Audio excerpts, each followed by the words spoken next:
Hello friend, Jim here with JV's Big Adventure coming to you from Lake Chapala, Mexico.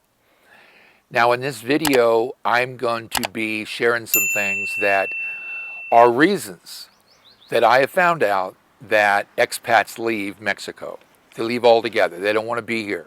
And what I'm going to do is I'm going to be sharing with you the reasons that I've written and I've taken notes over the last, hasn't quite been a year and a half that we've been here, of things that I've learned from folks and taken notes.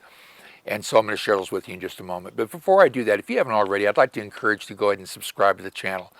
It's fast, free, and easy to do. In the bottom right-hand corner, there's a little red box.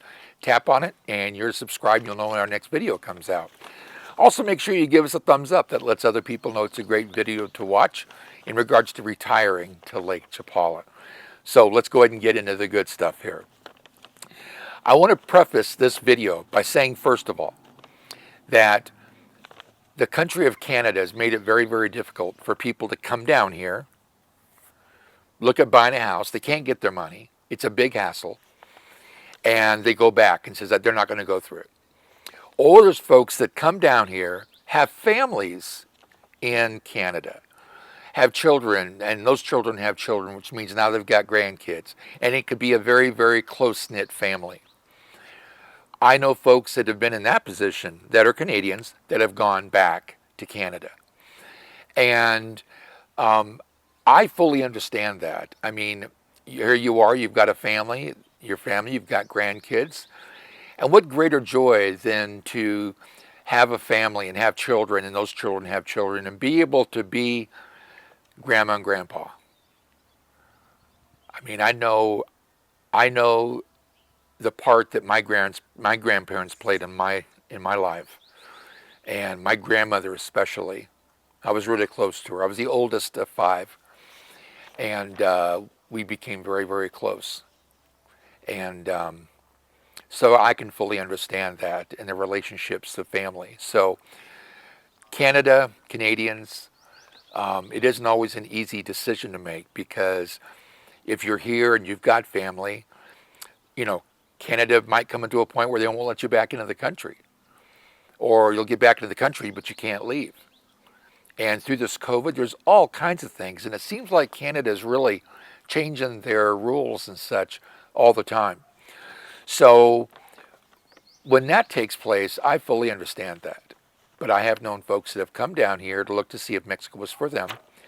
And it wasn't, because of the fact they've got grandkids and they're concerned about them being in Canada and such. So I got that. Not a problem at all.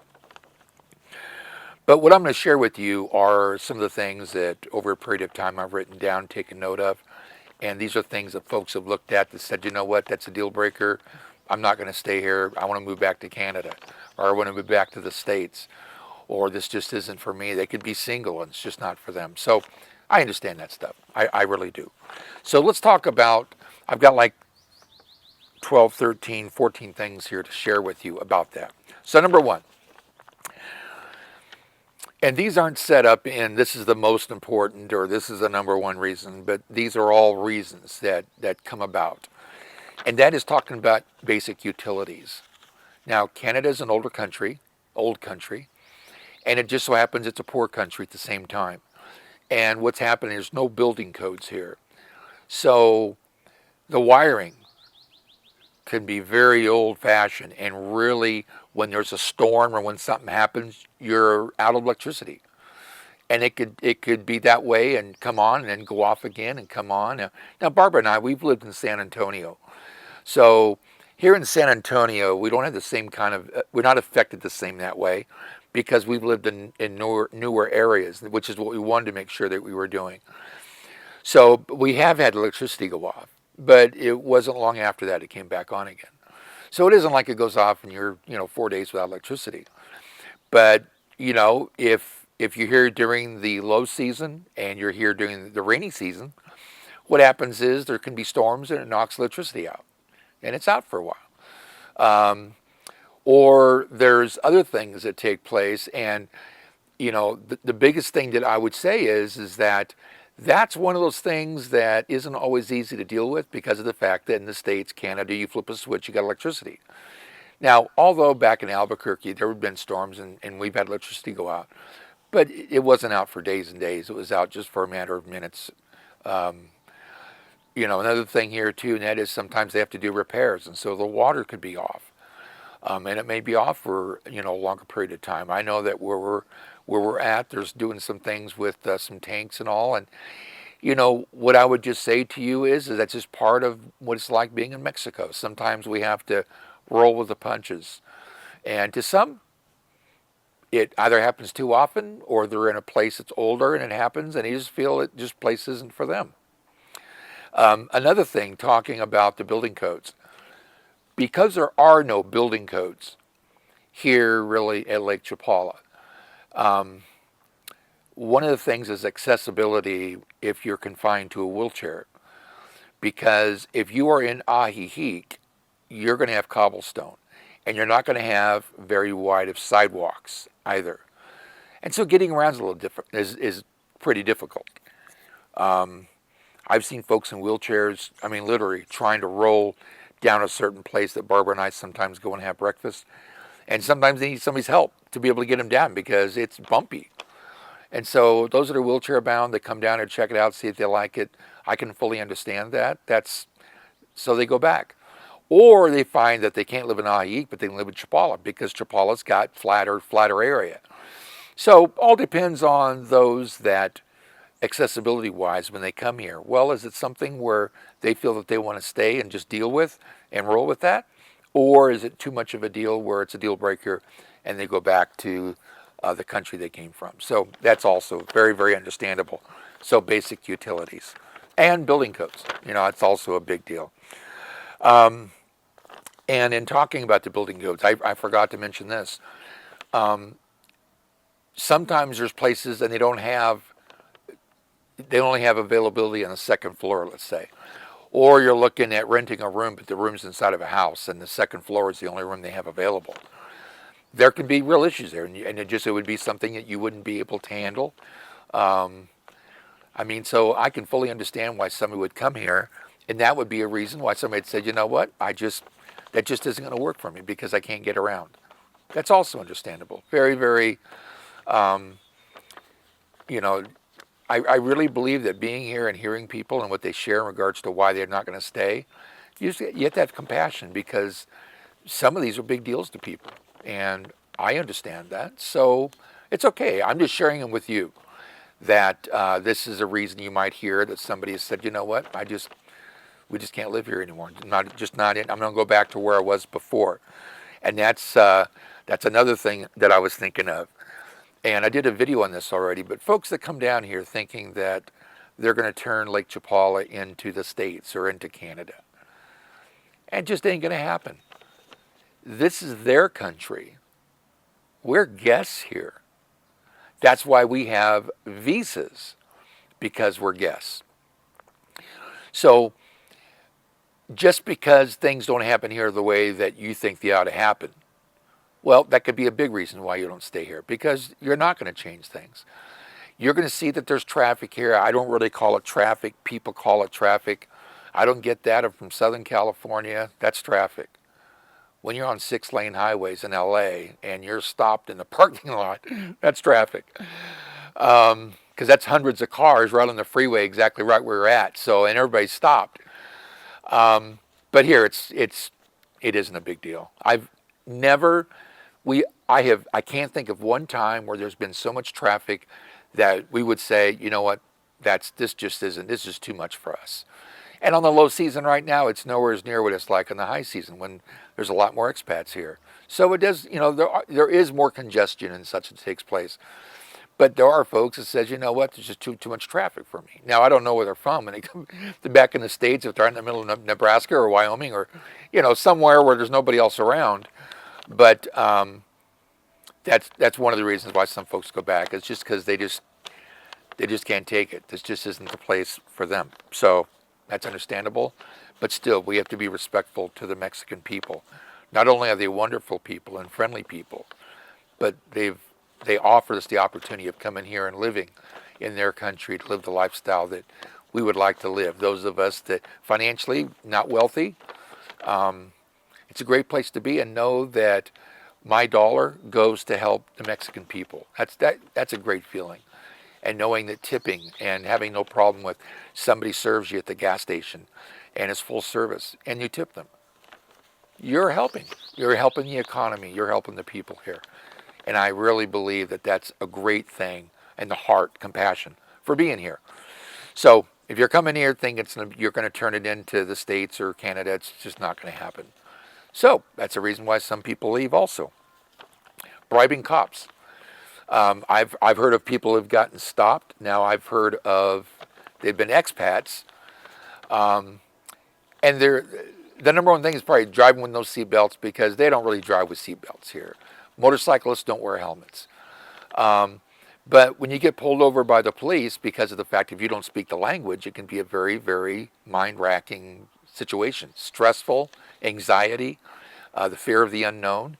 So that's understandable. In fact, I think about the fact that 2 weeks ago or so, I was meeting with one of the realtors here, and she was on her way to meet with us, and we were doing a video shoot, and she was late. And I actually texted her to find out if she was still coming. Well, she was driving actually on the way, gotten pulled over, and the cop was wanting money from her. Now, we're talking about a Mexican national. She's from here. She's here.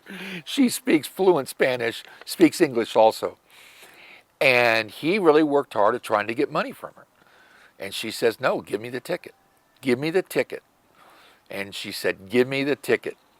And he let her go. So some folks, they get stopped and they see it as not being a pleasant experience. I mean, it's probably even worse than being stopped in the States. But just being stopped, and it can be something that rattles you because of the fact that that's how some of them are here. You know, some of the cops they're not necessarily on the up and up, and so that sometimes happens to good. So bad things do happen to good people, still, even if it's in Mexico.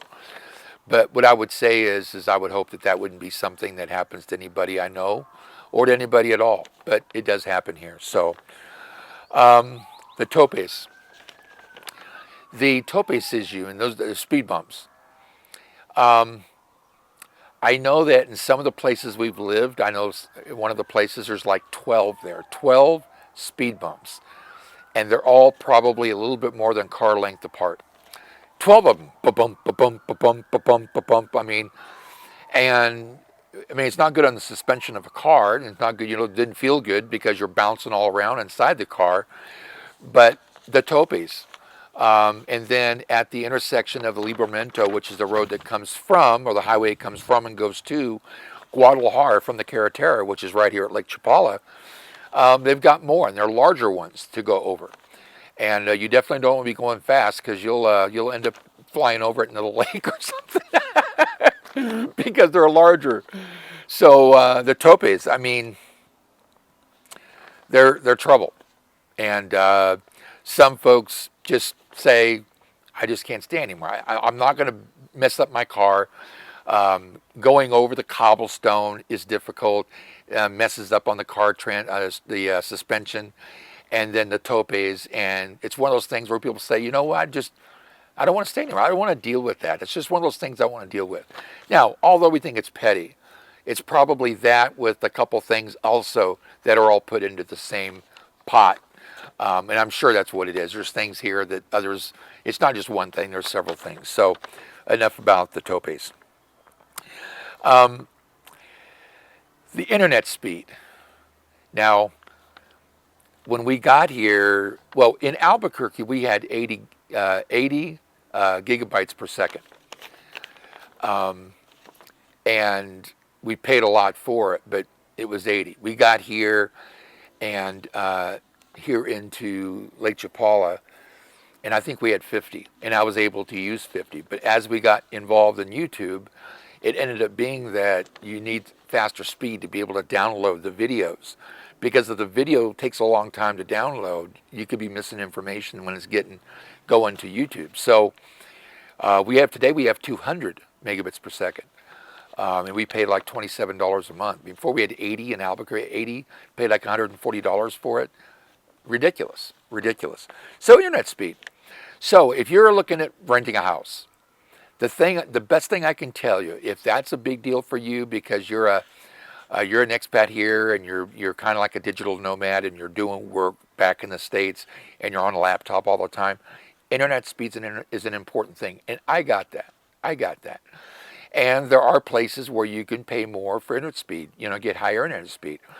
The gentleman, the couple that bought the house that we're in, they originally had, it was 50 megabits, and it worked out fine for him. But he wasn't uploading videos, and I was uploading videos, and I needed to make sure that it was actually faster. So I was able to do that really well and really easy. So some say about the internet speed. So if you're looking at renting a place, and I would highly, if you're going to rent a place sight unseen, I mean, you have nobody here to be able to go take a look at it for you, but yet you're set that you're going to rent that place. Have them check the internet. They can pull up on their phone a simple app. They go online or they can use the app, and it's speedtest.net. They can actually test the internet speed. They can save the screenshot, send it to you, and you'll know what the speed is. And is that something that's important to you? Or let's say that you're renting a place and they're saying the internet's included. Well, at what speed is the internet included? And are you able to increase it if that's something you want to do? In other words, if you're going through Telmex, can you go to Telmex and actually, instead of just having 50 or instead of just having 25, can you get 100? So those are one of the things that you want to look at. If come in here for internet speed. Now, there are people here that really have complained about internet speed. And it's one of those things that you can get it, you just have to pay for it. And I don't know what it is, and I'm not going to say everybody that comes here, so this is not a blanket statement, but there are a lot of people that come here that financially are okay. Financially. They can live in a house here that they wouldn't be able to afford back in the States. So if they live in the States, and let's say it's $3,000 a month for a home, and you're just in the neighborhood. Well, here for $3,000, you can either be high up into the mountain where you're overlooking the lake, or you could be down at the lake. So you're able to live here, live better on less. So, there's some that complain about the internet speed, but you just add dollars to it. I mean, just see about getting it upgraded. Some places have fiber optic, some places don't. So those are things that are important to know about probably before you even get here. If you're looking into renting here or buying a house and it's important to you, make sure you check it out just to make sure. Public restrooms here are not free.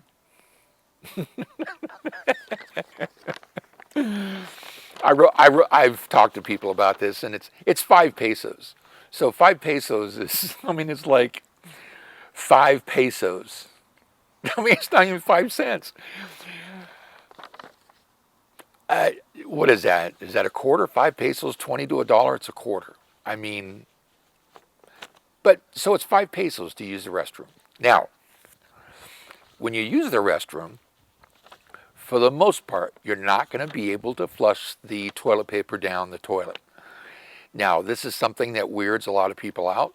Me personally, it bothers me, but I don't use public restrooms very often at all. I try to make that something that's planned for. As I get older, you've got to go more. As a guy, you got to go more. So if you're using the toilet, you don't just flush the toilet paper down the toilet, depending on what the rules are there. And you'll know if there's a big old trash can and it's got the toilet paper in it, well, you'll know that's where you're supposed to put the toilet paper. So that's something that weirds a lot of people out. And you can either live with it or, here's the way you live with it. You just don't use a public restroom. You use a restroom before you go. Or if you're at a restaurant, you use it while you're at the restaurant. It's not everywhere. Public restrooms. They have like at the Malecons, they've got public restrooms. You can go to restaurants here along the lake, and there's restaurants that they don't want you flushing the toilet paper down the toilet. So it's free to use, but they just don't want you flushing the toilet paper down the toilet. So that's something else to kind of know in advance. Why do people leave? That could be one of the many reasons of why somebody says, I'm just not going to stay here. So, not flushing the toilet paper down the toilet. Another thing, English, depending on where you're at, Lake Chapala, it's not widely spoken. Now, you will hear people that say, there's a lot of people that speak Spanish that are Mexicans that speak English. Now, it depends where you're at. If you're in Chapala, there's going to be a lot less people that live in Chapala that are not Americans, not expats, that don't speak English. You can go to restaurants and try to do things, and they don't speak English. Now, Ajijic is where a large, centrally located expat community is at. So more of the restaurants, they speak English. In San Antonio, they speak more English.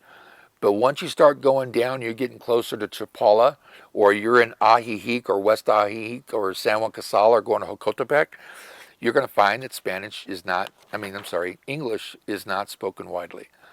So you have to get used to that. Now, some people just figure, well, I'm here, they need to speak my language. No. If they were in the States and you're at a restaurant and you're serving them and you don't speak Spanish, how could they say, you need to speak Spanish? I mean, you need to speak Spanish to communicate. Hey, we're in Mexico. We need to learn the Mexican language. And although it can be something, I use, not Duolingo. I just see it every time I put it on the phone. I can't think what the name of it is now. It's an app. Duolingo, I think, is what it's called. Anyway, learning Spanish, trying to be able to communicate better. So there are folks that just aren't willing to do that. They're not willing to learn. I'm not going to say they're aggressive, but there are some folks that come here that in their driving they're aggressive, or they're always honking the horns, or they're very demanding of the Mexican people.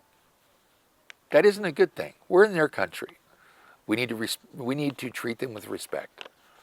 And we also need to make sure, too, that we appreciate the fact that they're welcoming to us. So we need to learn Spanish. Okay, and next one.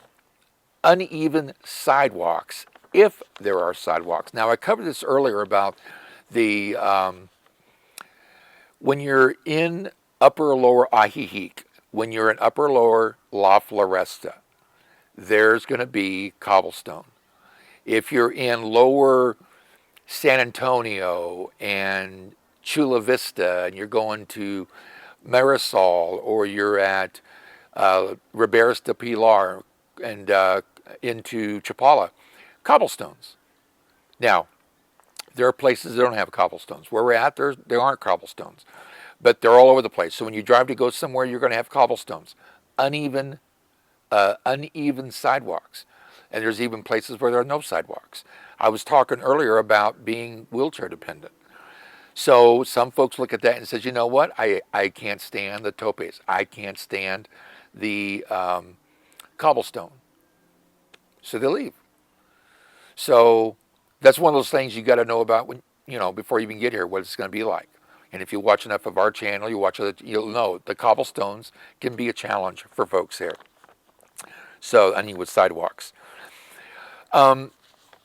Neighbors are loud and noisy and loud music and fireworks. And we're in Mexico.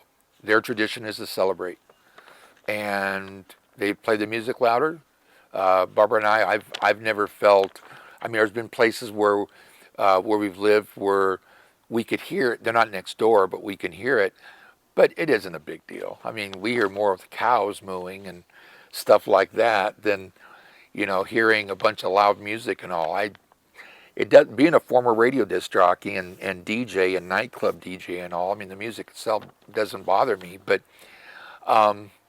you just got to get used to that. If you're going to be living in a neighborhood that's old Mexico, that there might be a lot of families there, you're going to be hearing it more because you're in a concentrated area where those that live here, that's what they do. They celebrate.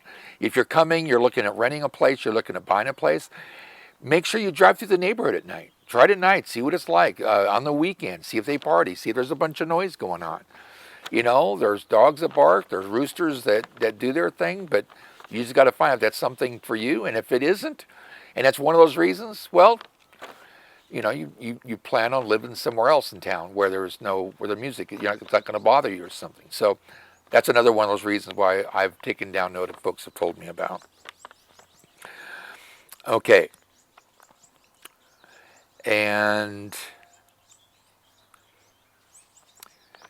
Mexico can be smelly at times. Now, I don't smell it right now, but when you're lower into the town going towards the lake, sometimes the sewage, there's been times I've seen where the manhole's at and the sewage is coming out, or the water's coming out of it. And then it's around right along the ground, and it's all over there. I mean, there's nothing, don't get me wrong, I'm not painting a grisly picture. I mean, it's not like there's stuff floating and you see all that. No, it's just, you can smell it. It's all water, it's liquid, and you can smell it. So there are times where, depending on where you live, if you live in one of the older communities and you're living around families and the sewage is not it's not done well, and like I said, building codes and all they don't have those here. So if that's the case, just realize that that's one of those things that sometimes people say, you know what, can't do it anymore. There's no way. It's just not worth it to be here, to be dealing with something like that. Then that's one of the things then. Make sure I got them all here. Don't drink the tap water. Now, you hear about coming to Mexico and you don't drink the tap water in Mexico. Well, it depends where you're at again. If you're in the older part of town where the pipes and all, and it's old plumbing, and that's going to be different than living in some of the other areas. The areas that are newer, the areas that the construction and all is a lot newer, and you're not going to have the same kind of issues. So again, it depends on where you're going to be here, whether that will be something that you'll have to deal with and something that you can say, that's a deal breaker. Don't have the interest. Not interested in doing that. Okay. Let's see. Did I get all of them here? Signs price, man. Price is the sign. The signs prices, the travel, the traffic signs and all. Everything's in Spanish. So you got to learn the Spanish. What does it say? You got to learn what it says. If you go to a store and it says abierto, it means it's open. And so you got to learn. It's one of those things you got to end up taking to heart and learning. I think I pretty much got all the ones that I had here. That I'm looking at some old notes and all that are things why people they leave. So now those are reasons why there are folks that use these reasons why they leave. Now, I've got folks that tell me, oh, you're always so positive. You never show the negative things on your channel. Or, I mean, when you talk about negativity, what are you talking about? Traffic. Well, if you're not driving all the time, the traffic isn't a big deal. I mean, you can drive at times where it's not going to be as heavy. So you live your life that way. And it's like you make do with that and you find a way. So yes, I always like to be positive of everything. I mean, if you're going in to have surgery and the doctor says, well, I sure hope that I do okay on this one. This is only my second surgery. Instead, what he says to you, hey, we're going to do this surgery and, there's these complications that can happen. But we've done a lot of these, so there should be no problem. I mean, I would much rather be the bearer of good news than talking about and delving on the negative. So good things about the lake. Low cost of living. It's a beautiful lake and mountains. The number 2 best climate in the world. It's amazing weather. Amazing weather. I checked a little bit earlier, and I want to say it was 73 degrees right now. So that's fantastic. The ease of residency, of getting a visa, affordable health care, fresh air, strong family values the Mexicans have here, delicious food, fresh fruits and vegetables, beautiful landscape, palm trees, roses, flowers. I mean, we have palm trees, we've got roses, and we've got flowers in our backyard. Beautiful. Friendly support of other expats, and it's rich in culture. So here's something that I'll share with you, that this is something that amazes me. A person makes a decision that they want to move to Lake Chapala. They put in all the mental energy. They've retired. They sell their house. They go through everything that it takes to sell the house, to sell stuff that they got, if they've got that. If they're moving, get movers to come get everything. So they've done that. On top of that, the families say they're crazy for wanting to go to Mexico. You might have come with only 4 suitcases because you sold everything. Or you drove a car down. You looked for a place to rent. So you're down here looking for a place. You signed a lease. Now, why would somebody go through all of that to get here and then say, and find one of these 14 things that could be a negative? I don't know. I just look for ways of seeing the positive here. Sure, it's negative. Barbara and I this morning went to breakfast. In fact, we actually took Esme with us, and we were driving and no rain. I mean, and it's like we got to one certain place where we were going for breakfast. We no more than pulled in and parked, and it was drenching. It was downpour. I could not believe it. It came down so hard. You could see the water coming down the road from the mountain. I mean, it was unbelievable. And it was wet. And we got drenched because we had to walk from the outside to get into the restaurant. So that stuff happened. Maybe, but it's not a big deal. You know, you bring your clothes back, you put them outside, let them get in the heat, and let them dry. No big deal. So I hope that you understand that Mexico isn't for everybody. But, you know, these are those things that some folks say that keep them from living here. So I hope you look for the positive in living here in Mexico and at Lake Chapala. So friend, if you haven't already, I'd like to encourage you to go ahead and subscribe to the channel. It's fast, free, and easy. There's a red box in the bottom right-hand corner. Tap on it. You're subscribed. You'll know when our next video comes out. Also, give us a thumbs up that lets other people know it's a great video about retiring to Lake Chapala. Stop by, say hi, ask a question, ask us about a video idea. And also make sure you hit the bell because that way you'll be immediately notified when our next video comes out. And you don't want to miss our next video. So with that, as always, thanks so much for being a part of this community, part of this video. Have an awesome day. We'll see you on the next video.